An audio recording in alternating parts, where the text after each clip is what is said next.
কত মানুষ যে আমাকে মেসেজ দিয়ে বলছে, কমেন্ট করছে যে আর্জেন্টিনা ইচ্ছা করে হারে নাই, ফাইনাল ম্যাচটা স্ক্রিপ্টেড ছিল না, তারা নিজ যোগ্যতায় জিততে পারেনি বলে তারা মিথ্যা রচনা করতেছে, মিথ্যা কথা বলে জিনিসটা ধামাচাপা দেওয়ার চেষ্টা করতেছে। মানে ব্রাজিলিয়ান ফ্যান্স গুলা মানে এত বেশি চুলকাইছে, ওদের এত বেশি মানে লাফাইছে যে আর্জেন্টিনা হেরে গেছে, মানে তাদের কত না খুশি, এই ম্যাচ নাকি পাতানো ছিল না, আরো কত নানান ধরনের কথা। কিন্তু আমি আপনাদেরকে এই ক্লিপটা দেখাবো, যে ক্লিপটা এইটার পরের অংশে ছিল। এখানে তো জানেন যে মেসি এখানে কি বলতেছে সবাইকে, বাট এটার পরের অংশ কিন্তু কেউ জানে না, এটা নিউ লিক হয়েছে। আমি আপনাদেরকে দেখাচ্ছি, শুনেন কথাগুলো।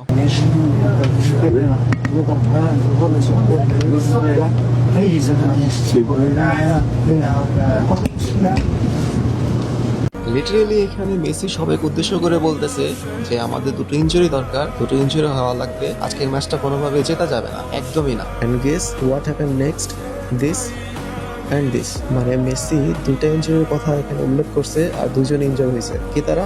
Lisandro and Romero. এর চেয়ে ক্লিয়ার ফুটেজ বা এভিডেন্স আমার মনে হয় না আর দরকার আছে বা দরকার পড়বে। এরপরও যারা বিশ্বাস করবে না, যারা অযথা অহেতুক কারণ বের করার ট্রাই করবে, বিশ্বাস করবে না, সেটা তাদের নিজস্ব ব্যাপার, আমার আর এখানে কিচ্ছু বলার নেই। আমার একটাই রিকোয়েস্ট আর্জেন্টিনা ফ্যানদের কাছে, যে এই ভিডিওটা যত পারেন শেয়ার করেন, যত পারেন লাইক করেন, যাতে এই ভিডিওটা সবার কাছে যায়। আর কেউ যদি চান যে এই ভিডিওটা ডাউনলোড করে আপনারা নিজেরা বানাবেন, ক্লিপটা নিয়ে কোনো দরকার নাই, আমাকে ইনবক্স করবেন, আমি আপনাকে ক্লিপটা দিয়ে দিব। বাট ডাউনলোড করে ইউজ করতে পারেন, আমার কোনো আপত্তি নাই। আমি চাই শুধু এই ভিডিওটা সবাই দেখুক, সবাই জানুক। ভালো থাকবেন সবাই, আল্লাহ হাফেজ।